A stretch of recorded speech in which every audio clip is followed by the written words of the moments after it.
અરવિંદ જોશી, કચ્છ જિલ્લા ગામ વિકાસ સમિતિ ગોધરા। આજે મસ્કા ગામની દાખલ થતાં જે જૂનું મુક્તિધામ અને આજથી હવે એનું નામ આપણે રાખીએ મંગલ મંદિર, મંગલ મંદિર મુક્તિધામ। અને અહીં આજે યુવાન કીર્તિભાઈ ગોર અને એમની આખી ટીમ સાથે અને કાનજીભાઈ રાબડિયા, રાજકુમારભાઈ એમના હાથે આજે આ ભૂમિપૂજનનો લાભ, ખાતમુહૂર્તનો લાભ મળ્યો। અને આવા કાર્યો માટે દરેક ગામોએ જાગૃતિ લેવા માટે આ એક મસ્કા ગામનો દાખલો આ માધ્યમથી આપ લઈ શકશો। અને ખરેખર હવે આવી જ્યાં છે ને ખરેખર સ્મશાનમાં જે શાંતિ, તો ખરેખર એક આંટો જ્યારે પણ ફુરસદ મળતી હોય લોકોએ ત્યારે સ્મશાનમાં એક આંટો જઈ આવો એટલે ખ્યાલ આવે કે આખરી મંજિલ આપણી શું છે। એટલે ખરેખર આજે જે આ ઉત્તમ કાર્ય કર્યું છે, હું કીર્તિભાઈ ગોર અને મસ્કાની ટીમ આખીને ખૂબ ખૂબ ધન્યવાદ આપું છું।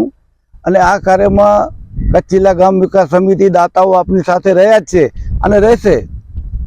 ગયા વખતે હજી મારા ખ્યાલથી અઠવાડિયા પહેલાં જ કીર્તિભાઈએ કહેલું અહીંયા બેસવા માટે બાંકડાની વ્યવસ્થા માટે, તો મારી બેન જેને કહું લીલાવંતીબેન હરિલાલ મોતીરામ સોની થલેશ્વર તુમડીના, એ હરિભાઈનું પણ અહીં દેહાંત કોરોનામાં થયેલું, તો એ નિમિત્તે ચિરંજીવી એનો રિપુલ હરિભાઈ સોની તરફથી પણ આપણે બાંકડા આવી ગયા છે, લાગી ગયા છે।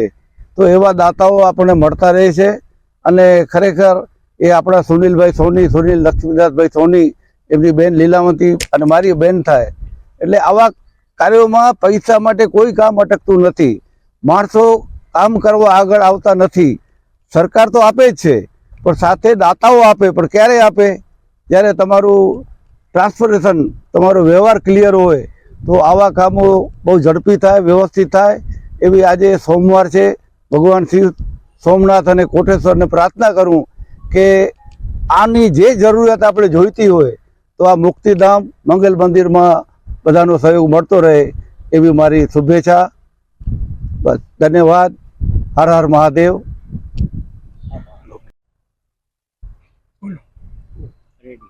नमस्कार।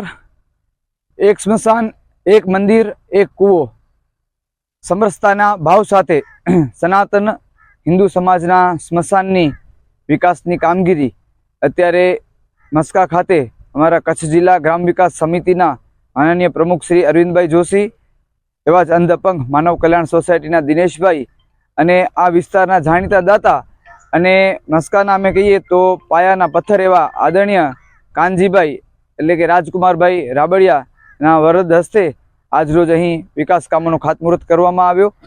હું આપને જણાવી દઉં કે કોરોનાના કપરા સમયમાં જ્યારે અન્ય માંડવી કે બીજા જગ્યાએ સ્મશાનમાં અંતિમ વિધિનું કામ જ્યારે બંધ હતું, ત્યારે મસ્કાના આ સ્મશાનમાં હોસ્પિટલોમાં, સિવિલ હોસ્પિટલથી લઈ અનેક જગ્યાએ જે દુઃખદ જેમનું અવસાન થતું, એ લોકોનો અંતિમ વિધિ મસ્કાના આ સ્મશાનમાં થઈ છે।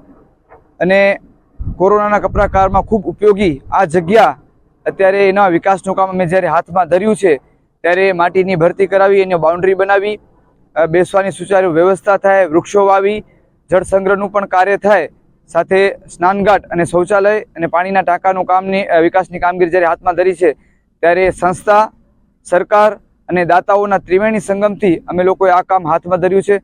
એમાં અમારા મુંબઈથી અમે રજનીકાંતભાઈ મહેતાને પણ યાદ કરીશું કે અહીં બેસવા માટે ઓટલા અને બેન્ચીસની પણ વ્યવસ્થા થઈ છે।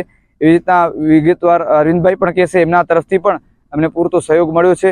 આ જગ્યાને વિકાસવા માટે અમારે રાજકુમારભાઈનો પણ ખૂબ મોટો સહયોગ રહ્યો છે। અમે બધા લોકો સનાતન સર્વ સમરસતા સાથે સમાજના બધા લોકોને સાથે મળી અને અહીં વિકાસનું કામ સ્મશાનમાં કરીશું।